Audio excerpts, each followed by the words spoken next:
What's up? It's Tash Rack or Only Racks here back with another video. And today we're gonna be doing a NFL way too early predictions before the draft, just so every team's record and what I think they're gonna do this season.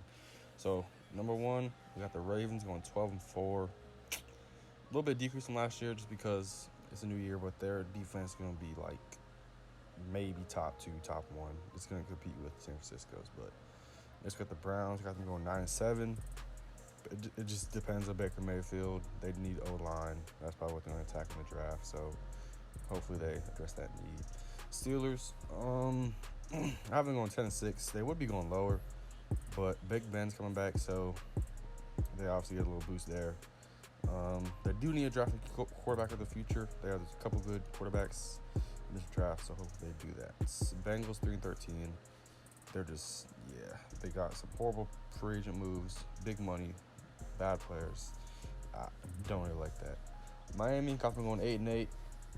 Whoever they draft for a QB, I feel like it's going to take over midseason, leading back to 500. But other than that, they need one more year to become top-notch or contending. Next, we have the Patriots going 4-12. They don't have a quarterback, plain and simple. They ain't doing nothing. Jets 7-9. They're going to do better. They made a couple good free agent moves with tackles and guard, but other than that, I don't see them doing that much. 7-9 again. Next, we have the Bills. Got them going 11-5. Josh Allen's third year might take off. Could be a possible MVP candidate depending on how the offense is ran around him. He has Stephon Diggs. They're going to be a great team. They're good young running back, good young defense. It's going to be a very good team. Chiefs 13-3. Obviously just won the Super Bowl. They re-signed Chris Jones. That's very good. That's what they need. They do need to address the cornerback position and safeties and all that, DBs. But other than that, probably top three team in the NFL. Next, we got Denver. To me, I see them going either 8-8 or 10-6. This is only because it depends on how Drew Lock takes off, to be honest with you.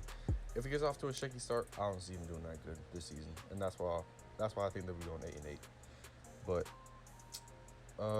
their defense should be good. They lost Chris Harris, but I still do think they will be a great defensive team. Next, we have the Chargers. They are also another team that's a quarterback away. You can probably say that. I have them going 12-4 again. They're just very well rounded, to be honest with you. Probably like one of the top 5 rosters in the NFL. Next, we have Oakland. I like what Oakland did this offseason. A lot of underrated moves, but I still got them going 9-7. They're like fuzzy on the quarterback spot. The receiver's a little shaky. But other than that, they're going above 500. Next, we have the Colts with Phillip Rivers. I see them going 9-7. They could do better, but I just feel like Phillip Rivers is a very aggressive quarterback, and I feel like the Colts play super passive. I don't think that'll mix well. Next, we have the Jaguars. Got them going 2-14. That's the worst on this list. They're just not a well team at all. Like, you got Gardner Minshew starting quarterback. No, like bad words to him, but come on, bro. He didn't do that well. I don't see them going. They might not even win a game, to be honest with you. Other than that, Houston, very disappointing. Lost DeAndre Hopkins. They did get Brandon Cooks back yesterday, or they did trade for him, but I don't know why they would make that move. 7-9 for me. Then we got Tennessee, probably going to be carried on the back of Derrick Henry, Ryan Tannehill, A.J. Brown. If they could just do what they did last season and translate it over to this new season, they're going to have another good playoff run. Next, we have the Giants. Have them going 4-12. Maybe a little bit of an improvement, but the Giants have a couple more years. They have a new coach. I don't see them really doing that much. Like, come on. It's the Giants. Next, we have the Philadelphia Eagles. To me, this is still a very highly overrated team. Have them going 10-6. They need some training staff to somehow properly keep their players healthy somehow, like train them well, stretch them well, something like that. Excuse me, my bad. But yeah. And it really just depends on Carson Wentz. Can he stay healthy? Because, man's been a little injury prone. Went out with a concussion. Playoffs. That was not good. Next, we got Washington. Again, new head coach, even though he's an experienced one. I do think they take Chase Young. Sorry. But, yeah, I see they take Chase Young. They still need to beef up the O-line for Dwayne Haskins because man's going to get hurt for real. Next, I have Dallas going 12-4. They did lose a couple key players, but, they're going to address that in the draft. They're in a pretty weak division, in my opinion. I don't see the Eagles as that much of a threat. Even though they did win it last year, I still feel the Dallas Cowboys will pull out the division win. Okay, next we got San Francisco 49ers. Probably maybe one of the most complete teams in the NFL. I have them going 14-2. They blew the Super Bowl lead. You hate to see it, but they're a great team regardless. Good coaching. Jimmy G, everyone's questioning him, but I feel like he's going to pull through. He got this. He got this. You don't get paid that much money for nothing. Like, come on, bro. Next, we got Arizona going 10-6. Their offense is about to be so spectacular. That'll be very interesting to watch. See how Kyler Murray does in year 2. Maybe he wins the MVP. Maybe he doesn't. You never know. Next, we got the Los Angeles Rams. They fell apart from 2 years ago when they were in the Super Bowl. Could have won it.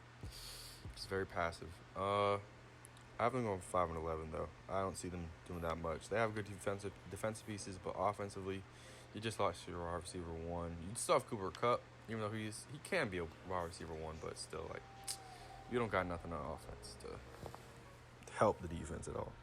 Next, we got Seattle, the most underrated team in the whole NFL. 11-5. You got Russell Wilson on your team. You're never going to lose a game, bro. You're going to lose games, but you're going to go down fighting most of the time. This is a very well-rounded team. Just need some defensive pieces in the back, like DBs. But other than that, they should be fine. And on the edge, they do lack edge rush that much. Next, we have the 6-10 Carolina Panthers. They're going to do good this year. They're going to do decent. Teddy Bridgewater is going to do great, but I think it's just the pieces around him. They don't have that bad of a team. It's just, I feel like defensively they're like overwhelmed. They don't have Luke Kuechly. I'm pretty sure they lost a couple of D tackles in free agency. They lost the safety Reed. I forgot his name. My bad. But I just don't see them doing. They're going to do great offensively, but defensively they're going to suck. Next, we got the Saints. As much as it hurts to say, I see the Saints going 13-3. They have a great team. What can you say? Nothing much to say there. Falcons. They do have a great offense this year. Looks like 9-7 though. Defensively, yeah, they're another team that needs to get some trainers in there and properly stretch the players. Even though getting hurt is like very random. You can't avoid injury. So they just gotta hope the injury bug does not strike them. Next we got the Bucks. They got Tom Brady. Like that's a dub automatically. Like come on, you winning at least 8 games. You don't have Jameis Winston no more. Defense is so nice. They have some great pieces on defense, but it just depends on how Tom Brady's gonna play in the new environment, new receivers. You never know. Next we got Detroit going 4-12. This team has been a laughingstock almost all the time it's existed. Pretty sure it has not been to a Super Bowl. They're not going nowhere. They might even not take Jeff Okudah. They might trade down. Matt Patricia's gonna be fired though, so don't expect much from the Detroit Lions. Maybe a few upsets, hopefully, to help other teams win. But other than that, I don't know about that one, Coach. Next we got the Bears. This is a dumpster fire team. Yes, you heard me right. They're great defensively. Do not get me wrong, but their offense is just Nick Foles and Mitchell Trubisky. Come on, bro. Don't let me go anymore in. Their O-line, very bad. They had a great running back, David Montgomery, but they just had no one to block for the man. Yeah. And they lost HaHa Clinton Dixon for agency, though, which is big. And I don't think they got anyone on free agency to fill the gap, but they might do that in draft. But otherwise, don't see them doing that good. Next, we got the Packers going 12-4, as much as it hurts to say. They're just a great team. Nothing that much to say. They did lose some linebackers, which could be interesting. But other than that, yeah. And next, we got my own Minnesota Vikings going 11-5. Yes, they did lose a couple key cornerbacks and a receiver, but I see them assessing those needs in the draft. They're going to do pretty good. I mean, they're in the FC North. They don't got to worry about that much. Other than that, 11-5, very solid. Kirk's going to show what he's worth this year. Just watch out for him. Other than that, it's been your boy, Tash Racker, Only Racks here. Hope y'all did enjoy. I'll be doing more of these after the draft, before the season. And yeah, hope y'all did enjoy. Hope you leave a like, subscribe. See y'all later. Peace.